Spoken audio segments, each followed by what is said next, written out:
استاد جان از پیدایش حضرت آدم تا حاضر چند سال گذشته است؟ کمی معلومات میدادیم. یعنی از حضرت آدم تا این زمان چند سال گذشته است معلومات میدادیم. برادر عزیز و گرامی، ما آیت‌هایی که در قرآن داریم که وقتی الله مهربان گفت اینی جاعل فی الارض خلیفه، من در روی زمین آدم می آفرم، دیدین که ملائکه ها چی گفتن؟ گفتن الله مهربان ما همین تسبیح ترا میگیم، ما تکبیر ترا میگیم، ما ترا مقصد همیشه به بزرگیات یاد میکنیم، با می آفری همون مخلوقی را که همونها باز خون ناحق میریزن و بالای زمین فساد میکنن.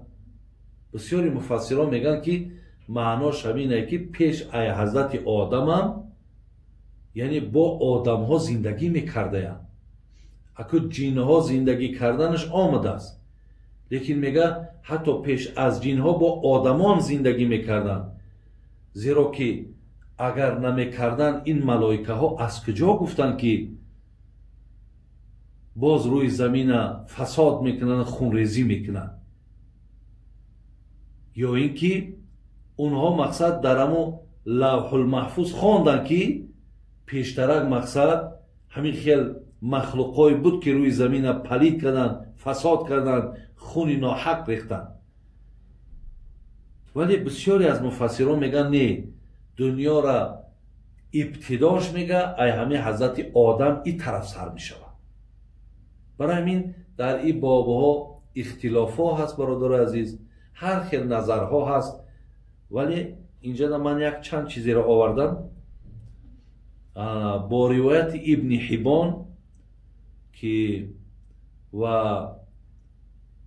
ایرا حدیثش صحیح میگد. ابن حبان در صحیح خودش آورده، جناب حاکم هم با شرط مسلم صحیحش میگد، ابن کثیر هم در بدایه و نهایش آورده گیای، امام ذهبی هم این حدیث تصحیح کرده گیان، صحیح گفته گیان که وقتی میگد پیامبر مون پرسیدن که ای حضرت آدم تا حضرت نوح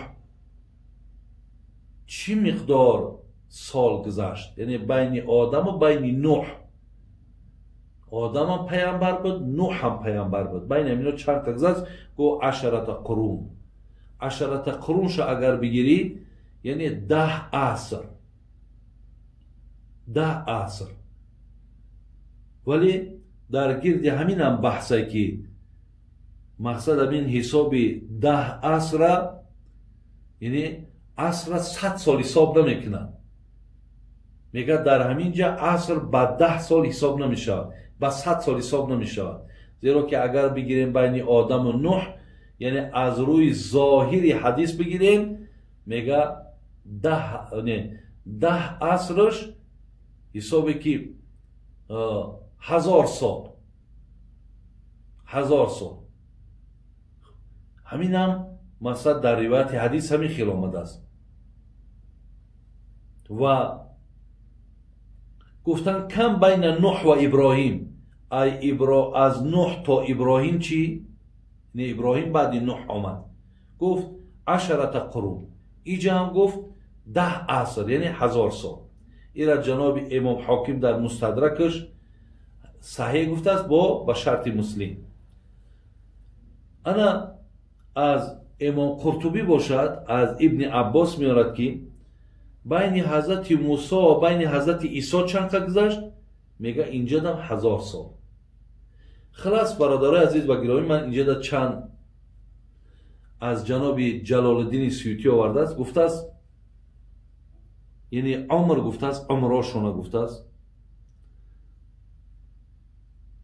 آدم گفته است 1000 سال، نوح 1000 سال، از نوح تا ابراهیم 1000 سال، ای ابراهیم تا موسی 1000 سال، از موسی تا عیسی 1000 سال، از عیسی تا محمد صلی الله علیه وسلم 600 سال. انا که از پیامبر خدمت با تا این زمان 1442 سال گذشت. خلاص هم خیلی از نام مفسرا و از نام دانشمندا برادر عزیز هم خیلی رقم آمدگی هست. یعنی الله دانا هست برای که در این چیزا اختلاف های بسیاره، یعنی یگان عددی مشخص و معینی شاید بگیم ایتا اکد یگان اشتباه نکنیم خطا نکنیم این خیلی رقم ما یافته نمیتونیم، ولی بسیاری از عزیزا گفتن زیاده از 10,000 سال، زیاده از 11,000 سال شد که همین دنیا مقصد عمرش رفته است. چیزی را که من دریافت کردم و دیدم همین ها بودن برادر عزیز. ممکن که اگر یگان نفر دیگر یگان رقم دیگر هم که گوید امکانیت دارد، ولی چیزی دیدگی من برای شما رسانیدم. خب دیگر سوال، همراه همون یک داملا هست میگوید بعد قضای حاجت طهارت دست روی کرده نماز خوانید قبول میشد، ولی همه شرایط را دارید، آیا این درست است یا نه؟ من پیشتر گفتم که اگر همه شرایط تام باشد، آبی گرم باشد، بشویم بین پاتون بهتر. دیگه وقتی سرما باشد یا وقتی که یگان حالتهای تعجیلی قدی راین، در اینجا مقصد همون خداتون ناز پاک کنین، بعد از آن چیکار کنین؟ بعد از آن دست رو را بسیاری مردم فکر میکنن دست شای روی تمام نه، همه عضو تا حتی پاتون هم بشوید، فقط همون بین پا را نمیشوید. یکی شرایط باشد بینای پا را بشوید، البته با بدنها بیبوی باشد، با نور بالای نور میشد، زیرا این الله نظیف یحب النظاف، خدا پاکا را دوست میدارد. این الله جمیل یحب الجمال، خدا زیبای با زیبا را دوست میدارد. زن به خاطر نزد شوهرش قاشچینی کند، درست است؟ قاشچینی به معنای همون گفتیم اگر همون باری کردن باشد نه، لیکن بعضی همون مویه هایی که مثال زیادی و بلند میشون و خب اوناشی چی باکی ندارن، لیکن اونهایی را که اگر باریک کند و باریکشون میکند و یا میتراشد و دیگر ابرو میچسباند، اینش به خاطر شوهر هم اجازت نیست. استاد عزیز، ما یکدیگر رو به روز جمعه تبریک میکنیم با دهان یا نوشتجات، بسیاری ها میگویم بدعت است. استاد جان، من با شما بسیار اعتقاد دارم، شما گوید که آیا این گناه هست یا نه. من این چند بار گفتم که برادرای عزیز و گرامی، همون تبریک کردن روز جمعه یا مولود پیامبر یا روز عید، کنی همون حدیث، کنی همون نهی که از پیامبر گرامی اومده باشد که امتای من یا دیگر تا در روز جمعه مقصد تبریک نکنین یا با مولود من تبریک نکنین یا با روز عید کنی، همی صراحتا همی حدیث در کجای؟ اگر در زمان پیامبر یا دیگر تبریک نگفته باشند، این معنای منعش نیست، این معنای منع نیست. من هموی است که از پیامبر صراحتا آمده است. قرآن میگه و ما اتاکم الرسول فخذوه، چیزی را که پیامبر آورد بگیرید، یعنی چیزی برای ما تاکید کرد که مقصد فلان فلان فلان سنت های من بگیرید. و ما نهاکم عنه فانتهوا، ای چیزی من کرد باز بیست، یعنی ما را من کند باز بیستیم. برای من یگان گناهی ندارد برادر عزیز. این روز جمعه سعید روز هاست، روز جمعه قبول دعا هاست، روز جمعه الله مهربان حضرت آدم داخل جنت کرد، روز جمعه برادرای عزیز حضرت آدم از جنت بیرون کرد، روز جمعه قیامت الله قایم میکند. یعنی روز جمعه بسیار، حتی در روز جمعه پیامبر گفت صلوات های زیاد بگیم بر من، زیرا صلواتتون بر من آورده میرسانند. از این لحاظ هیچ باکی ندارد یا دیگر را تبریک گوین. و کسی میگه بدعت، کسی میگه مقصدی گناه است، اکو دنبالی اونها نگردین، آخی با گپای اونا داده نشین. چرا مثال گپی همونها شما را این قدر در تشویش میارد؟ چرا این قدری که برای شما فتوا میتیم خب شما همین را قبول نمیکنید. چی داره نمونا؟ من برای شما گفتم صراحتاً بیارد حدیثی که پیامبر نهی کرده باشد همین خیلی آمدگی که روزی جمعه را تبریک نکنید، ما قبول داریم. لیکن این چیزا نیست برادر عزیز.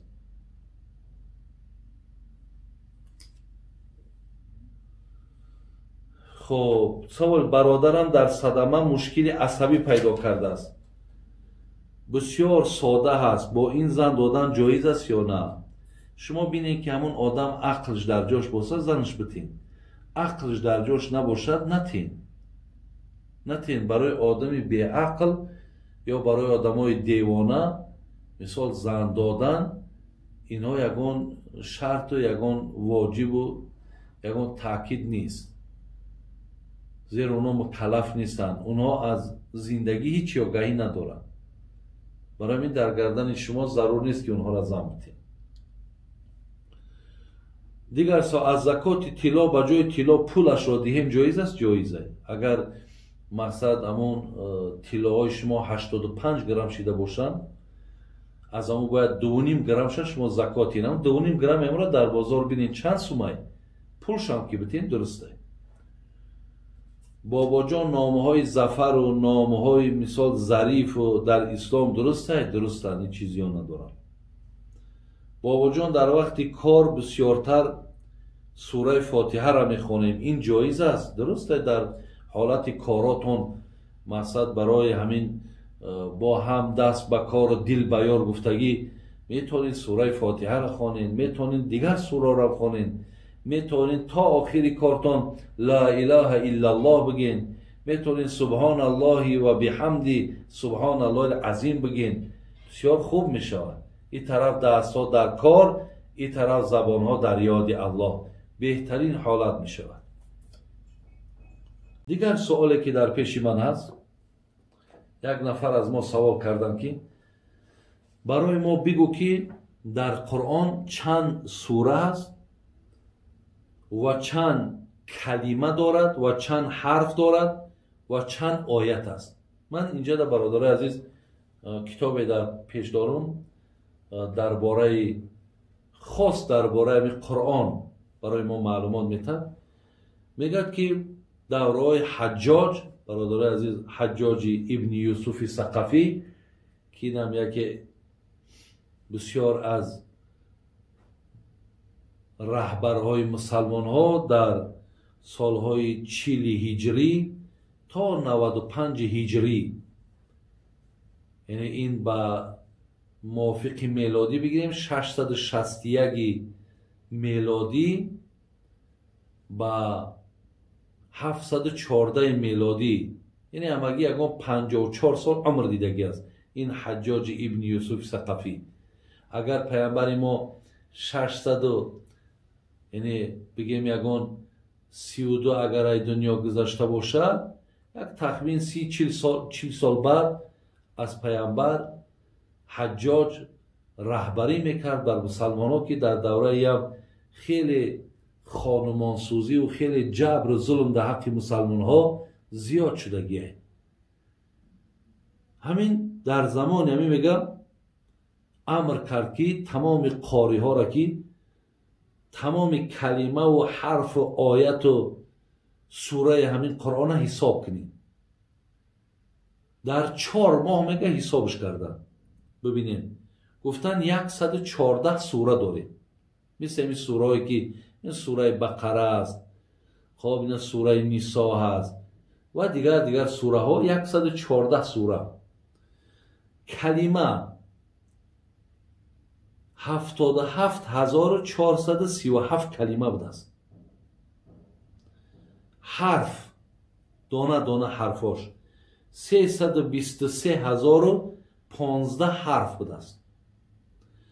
آیت های قرآنش ده اینجا 4 قول آورده است، از 6217 یا 6214 یا 6220 و 6236، یعنی بگیم یعنی 6217 هم که بگیم خطا نمیکنیم.